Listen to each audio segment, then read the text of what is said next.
Hello students, I am very much thankful to you all that you all are liking my videos और आपको अच्छा लग रहा है कि मैं जो आपको एक्सप्लेन करना चाह रही हूँ इजी और कंफर्टेबल लैंग्वेज में वो आपको समझ में आ रहा है। आज जो हमारा वीडियो है वो करंट इलेक्ट्रिसिटी का थर्ड वीडियो है। तो फर्स्ट वीडियो में हमने जो कवर किया था वो अबाउट ड्रिफ्ट वेलोसिटी और करंट कैरियर था। जो सेकेंड वीडियो मैंने आपको बताया था उसमें मैंने ओम्स लॉ, उसके फेलियर्स और करंट डेंसिटी और मोबिलिटी पे बात की थी। आज का हमारा वीडियो जो है करंट इलेक्ट्रिसिटी पे वो आज 4 टॉपिक कंप्लीट करेगा। इसमें है रेजिस्टेंस, जिसका बेसिक आइडिया हम लास्ट वीडियो में देख चुके हैं। रेजिस्टिविटी, जिसे हम डिनोट करते हैं रो से। फैक्टर्स अफेक्टिंग द रेजिस्टिविटी, कौन कौन से फैक्टर्स है जिस पर रो डिपेंड करता है और इसके कारण अफेक्ट होता है। And very very important is temperature dependence of resistivity. इससे एक क्वेश्चन श्योरली फ्रेम होता है। This is what we are going to study today in this video. आपके लिए मैं सबसे पहले ये बताऊं कि हमने कहा रेजिस्टेंस, तो रेजिस्टेंस ये वर्ड न्यू नहीं है, ये हमने कल ओम्स लॉ में भी देखा था कि V is equal to IR, यानी जो करंट को अपोज करता है that is called a resistance. One who opposes the flow of current, it is V by I। इसका जो यूनिट होता है वो होता है ओम, है ना। और हमने एक 1 ओम को डिफाइन करना भी आपको बताया था कि अगर हम 1 वोल्ट का PD अप्लाई करते हैं और 1 एम्पियर का करंट फ्लो होता है आपके मटेरियल ऑफ वायर से या कंडक्टर से, then resistance is said to be of 1 ohm. Correct. अब अगर हमने कंडक्टर कंसिडर किया है तो ये मैंने आपको बताया है कि हमेशा एक ही कंसिडरेशन है आपका चैप्टर में, and that consideration is what? I am having a conductor whose length is L, area of cross section is A, and applied PD is V। The positive terminal of the battery के तरफ जो होते हैं वो electron drift होते हैं and current is I opposite to that. Okay, तो resistance जो है वो किस पे डिपेंड करता है? The R is directly proportional to L, the length of a conductor, and inversely proportional to its area. ये आपने 10th में भी पढ़ा हुआ है, it's not so much new to you. दोनों को हम ज्वाइन करते हैं तो हमें R जो है वो लेंथ और एरिया पर प्रोपोर्शनल मिलता है, और हम एक नया कांस्टेंट इंट्रोड्यूस करते हैं and that is rho. And rho is nothing but resistivity of the material of the wire, or you can say it is known as specific resistance. अगर मुझे यहाँ डिफाइन करना है रो को, then what I have to do? I have to take the length of your material or your wire of a conductor to be 1 meter, and area, this area you have to take 1 meter square. Both of things you have to take 1. So what is R? R is nothing but rho. इसलिए उसे specific resistance भी कहा जाता है. So what is its definition? Specific resistance या resistivity आप क्या कह सकते हैं? That is nothing but it is a resistance offered by the wire. Resistance जो वायर ऑफर करता है having unit length and unit area of cross section. Correct. इसका जो यूनिट होता है वो होता है ohm metre. This is a unit. हम यहाँ से रो का एक नया फॉर्मूला देख सकते हैं, क्रॉस मल्टीप्लाई करिए तो RA बाय L। ए और ये रो का एक नया फॉर्मूला बनता है। रो जो है वो डायरेक्टली एरिया पे और इनवर्सली जो है वो लेंथ पर प्रोपोर्शनल है। So this is about the resistivity and the resistance. Equation है, मैं करंट इलेक्ट्रिसिटी में इस इक्वेशन का बार बार यूज कर रही हूँ। VD ड्रिफ्ट वेलोसिटी होती है E tau by M। Tau is our relaxation time, E is the field apply, small e is the electronic charge or the free electron which is moving, and M is mass of it. और मैंने आपको कहा था कि एक relationship हमने किया है NEAVD, a very important relationship जो ऑफन ऑन इस चैप्टर में यूज होता है। This both we have done in our first video of current electricity. दोनों का डेरिवेशन हमने देखा हुआ है। अब मैं VD की वैल्यू यहाँ पुटअप करूंगी तो I मुझे क्या मिलेगा? NEA ब्रैकेट में E tau by M। Correct? I can put the value and I will get the new formula of current is NA E square करेंगे हम E टाउ बाय M। बाकी तो और कुछ हुआ नहीं है, सिर्फ E जो है वो मल्टीप्लाई हो गया। अब मैंने आपसे कहा है हमारा कंसिडरेशन जो है वो लेंथ L का कंडक्टर है, एरिया A है, अप्लाइड PD V है across the ends of a conductor. ये बार बार वही कंसिडरेशन हमारा चल रहा है, तो हम पोटेंशियल ग्रेडियंट के कंसेप्ट से कह सकते हैं कि field is V by L। ये आपको याद होगा, change in potential with respect to distance, जो हमारा पोटेंशियल के चैप्टर में हमने यूनिट 1 इलेक्ट्रोस्टैटिक में देखा है। तो फील्ड जो होती है वो कितनी होती है, V by L होती है। इस फील्ड का फॉर्मूला हम यहाँ पुटअप करेंगे, तो आपको क्या मिलेगा, I is NA square V tau by ml।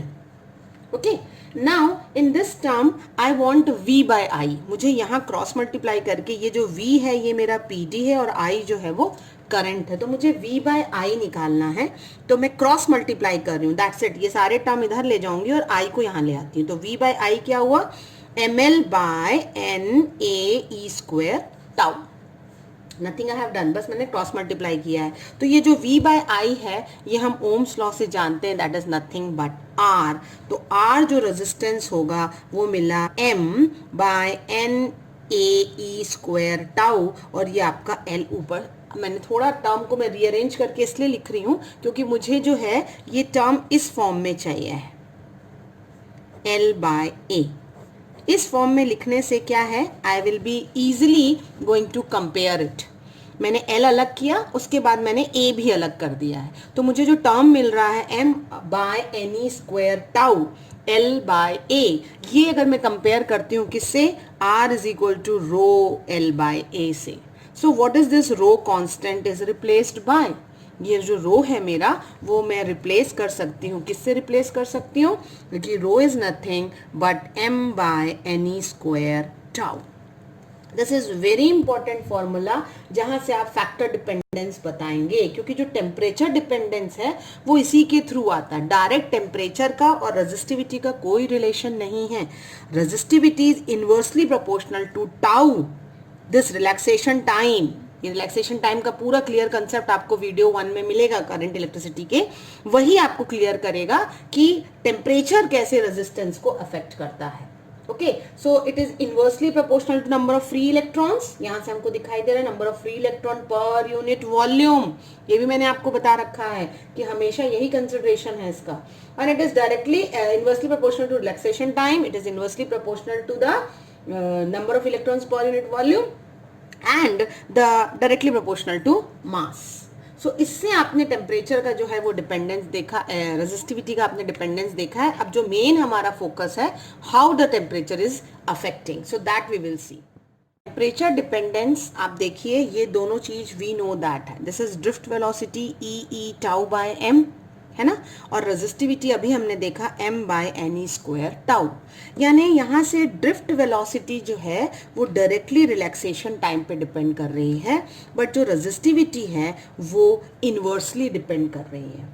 Actually what happens when you increase the temperature, जो ये रिलैक्सेशन टाइम है ये कांस्टेंट पैरामीटर नहीं है, इट चेंजेस, क्योंकि रिलैक्सेशन टाइम जो है वो टाइम गैप है बिटवीन टू सक्सेसिव कोलिजन, दो कोलिजन के बीच का टाइम गैप है। तो when I am going to increase the temperature, जब मैंने टेम्परेचर बढ़ाया तो vibration of your ions in the conductor will also increase, and because of this free electrons will collide more frequently with the ions. क्या कहा मैंने, जब आप एक मेटल आयन दूसरे मेटल आयन से या फ्री इलेक्ट्रॉन से टकराता है, और ये आपका जो टाइम गैप है, अगर मैंने टेम्परेचर बढ़ाया, if I increase this temperature, if my temperature is increases, definitely collision will fast, जल्दी जल्दी कोलाइड करेंगे, क्योंकि आपका जो टाइम गैप है वो कम होने लगेगा। Vibration of the electrons in the conductor will increases, तो जब वो जल्दी टकराएंगे तो डेफिनेटली ये जो टाइम गैप है यानी टाउ जो है रिलैक्सेशन टाइम है, ये जो रिलैक्सेशन टाइम है वो क्या हो जाएगा, वो डिक्रीज हो जाएगा। यानी टेम्परेचर के इंक्रीज करने से टाउ डिक्रीज होता है, यानी ड्रिफ्ट वेलोसिटी भी जो होगी आपकी अफेक्ट करेगी। लेकिन मुझे रेजिस्टिविटी देखना है कि टाउ डिक्रीज होने से रेजिस्टिविटी इनवर्सली है, सो रो विल डेफिनेटली इंक्रीज, क्योंकि ये क्या है, इनवर्सली प्रोपोर्शनल होता है। अगर जल्दी जल्दी कोलिजन होगा तो रेजिस्टिविटी बढ़ेगी। मतलब इन शॉर्ट आपका जो क्वेश्चन आता है कि रेजिस्टेंस या रेजिस्टिविटी टेम्परेचर पे कैसे अफेक्ट करती है, तो on increasing the temperature resistivity will increase या on decreasing the temperature resistivity will decrease, है ना। और आपका अगर मैं कहूं कि रो नॉट जो है, रो और छोटा सा नॉट का मतलब हुआ this is at 0 degree centigrade, temperature पे अफेक्ट कर रहा है, और रो थीटा जो है एट थीटा डिग्री सेंटीग्रेड। अगर 0 डिग्री एंड थीटा डिग्री का चेंज टेम्परेचर में दिखाते हैं हम, तो rho is equal to rho naught 1 plus alpha theta is my formula to calculate the variation in resistivity, जहां ये अल्फा कांस्टेंट है which is known as temperature coefficient, temperature coefficient of resistivity, इसे हम टेम्परेचर कोएफिशिएंट कहते हैं। ये बहुत important इसलिए है क्योंकि टेम्परेचर का डिपेंडेंस ग्राफिकली भी पूछता है और न्यूमेरिकल पॉइंट ऑफ व्यू से भी पूछता है। क्या हम इसी फॉर्मूले को लिख सकते हैं कि R is equal to R naught 1 plus alpha theta? इस पर बेस्ड न्यूमेरिकल मैं आपको नेक्स्ट वीडियो में शेयर करूंगी, जिसमें हम टेम्परेचर कोएफिशिएंट निकालते हैं, that is change in resistance upon original resistance into rise in temperature. ये अल्फा निकालने का फॉर्मूला है R minus R naught by R naught into theta. ये बहुत सिमिलर होगा अगर आपको 11th का टॉपिक याद हो, linear expansion, superficial expansion and cubical expansion, जहां हमने अल्फा निकाला था क्या, linear expansion change in length upon original length into rise in temperature. Similarly change in area upon original area into rise in temperature. ये उसी तरीके से temperature coefficient है आपका। तो आपको ध्यान रखना है कि लो टेम्परेचर पर रेजिस्टिविटी जो होती है प्योर कंडक्टर की इंक्रीज होती जाएगी अगर आप टेम्परेचर को बढ़ाते जाते हैं तो, ठीक है। So this is how now I will plot some graph. First graph I will plot for the copper with respect to temperature, then for the alloy and then for the semiconductor and insulator. Plot a graph. तो देखिए जो मेरा पहला graph है that is for the copper in the low temperature range. ये जो curve है ये कॉपर के लिए है, जहां पर हमने इसके लो टेम्परेचर रेंज पे प्लॉट किया है। तो temperature in kelvin along x axis है और 10⁻² ओम मीटर के हिसाब से आपकी रेजिस्टिविटी है। So it will showing you that how the curve is increasing, correct. Now अगर नेक्स्ट ग्राफ में आपको एलॉय का बताऊं, टेम्परेचर डिपेंडेंस ऑफ एलॉय, तो एलॉय में जैसे मैग्नीन है, किसका इसका है manganin alloy, that is copper, nickel, iron and this manganese, isn't it. तो इसकी जो रेजिस्टिविटी है, टेम्परेचर कोएफिशिएंट है, that is 30-40 times as that of pure this copper. Okay, resistance इसका बहुत ज्यादा है, but for the same dimension इसका temperature coefficient is very very very small, and for this reason it is an excellent substance to use which is for the construction of the standard resistance coil. आपको पूछेगा कि मैग्नीन को क्यों use किया जाता है, तो इसका जो टेम्परेचर कोएफिशिएंट है वो बहुत कम है।